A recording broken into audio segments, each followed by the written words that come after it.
নমস্কার, আজকে বানাবো পুঁই শাক ও চিংড়ি মাছ দিয়ে মজাদার একটি পাতুরি রেসিপি। এই জন্য নিয়ে নেব পুঁই শাক। এবার পুঁই পাতা নিয়ে ধুয়ে নেব। ধুয়ে নিয়ে এবার প্রত্যেকটা পাতা রেখে দেব। আর নিয়ে নিতে হবে একটি বাটিতে চিংড়ি মাছ। এবার চিংড়ি মাছগুলোকে ধুয়ে পরিষ্কার করে নিয়ে নেব। আর আরেকটি বাটিতে নিয়ে নিতে হবে সরিষা, জিরা ও কাঁচামরিচ। আর নিয়ে নেব নারকেল কুচি। এবার সব ভালো মতো একসাথে পেস্ট করে নেব। এরপর একটি পাতিলে নিয়ে নিতে হবে গরম জল। গরম জলের মধ্যে পুঁই শাকগুলোকে দিয়ে দেব। এরকমভাবে ডুবিয়ে নিতে হবে।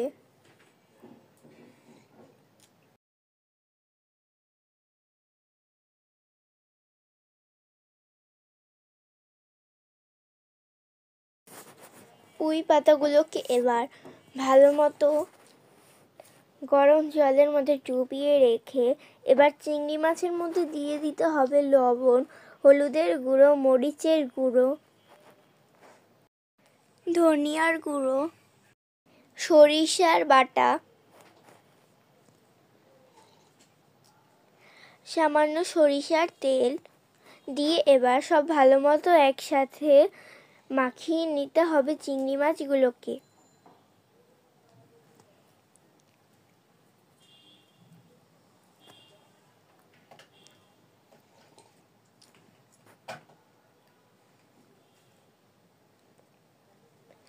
এবার নিয়ে নেব পুঁই শাকের পাতাগুলোকে। এরপর একটি পাতা নিয়ে এর মধ্যে দিয়ে দেবো একটি চিংড়ি মাছ আর দিয়ে দেবো সামান্য সরিষা বাটা। এরপর উপর থেকে একটা কাঁচা মরিচ দিয়ে এভাবে আটকে নিতে হবে। পুঁই শাকটাকে এভাবে আটকে নেব। এরপর একটি কাঠি দিয়ে এভাবে লাগিয়ে দিতে হবে যেন পুঁই শাকটা যেন খুলে না যায়। এরকমভাবে কাঠিটাকে দিয়ে এরকম প্রত্যেকটাই করে নিতে হবে। এবার কড়াইতে দিয়ে দেব তেল। কড়াইতে তেল দিয়ে এবার পুঁই পাতাগুলোকে সব ভালো মতো ভেজে নিতে হবে। সব ভালো মতো একসাথে ভেজে নেব। এরকমভাবে প্রত্যেকটা পুঁই পাতাকে ভেজে নিতে হবে।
সব ভালো মতো ভেজে নিয়ে এবার তুলে রেখে দিতে হবে। ব্যাস, তাহলেই তৈরি হয়ে যাবে মজাদার পুঁই শাকের চিংড়ি মাছ দিয়ে মজাদার এক পাতুরি রেসিপি।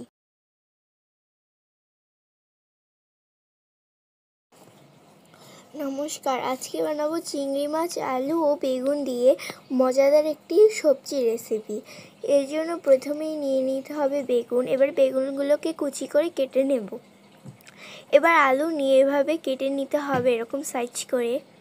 আর নিয়ে নিতে হবে টমেটো কুচি। এবার নিয়ে নেব পেঁয়াজ কুচি, মরিচ কুচি ও কয়েকটা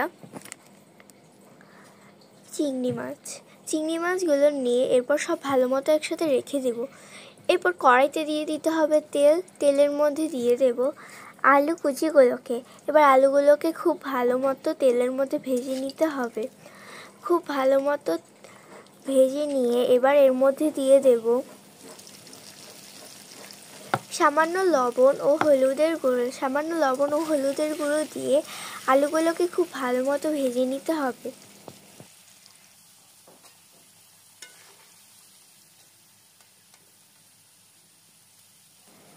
আলুগুলো ভাজা হয়ে গেলে তুলে রেখে দিয়ে এবার ওই তেলের মধ্যেই দিয়ে দিতে হবে বেগুন কুচিগুলোকে দিয়ে এরপর আবার খুব ভালো মতো সব নাড়িয়ে নেব।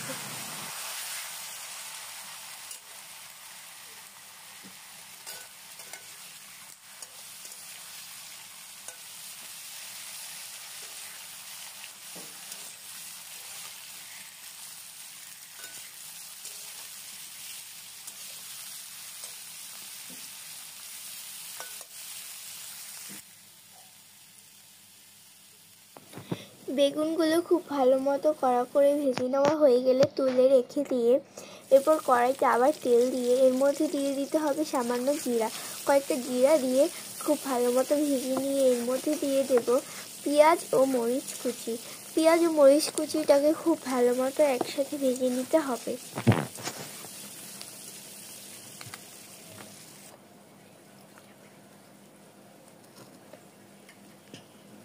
পেঁয়াজ ও মরিচ কুচির মধ্যে এবার দিয়ে দিতে হবে আদা রসুন বাটা, লবণ, হলুদের গুঁড়ো, চিংড়ি মাছ দিয়ে এরপর খুব ভালো মতো সব একসাথে নাড়িয়ে নেব।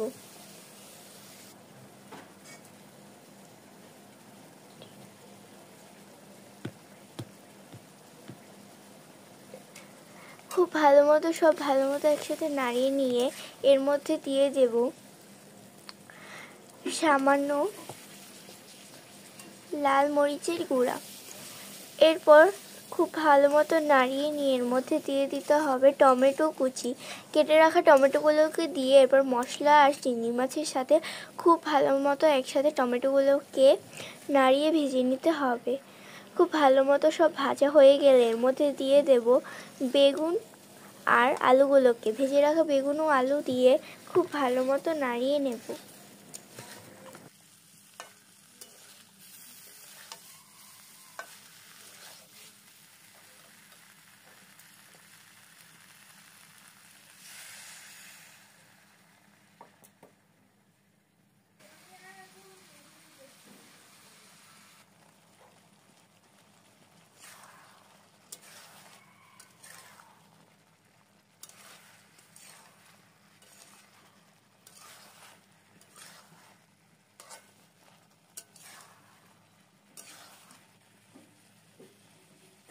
সব উপকরণ খুব ভালো মতো নাড়িয়ে ভেজে নিয়ে সবশেষে এর উপর থেকে দিয়ে দিতে হবে সামান্য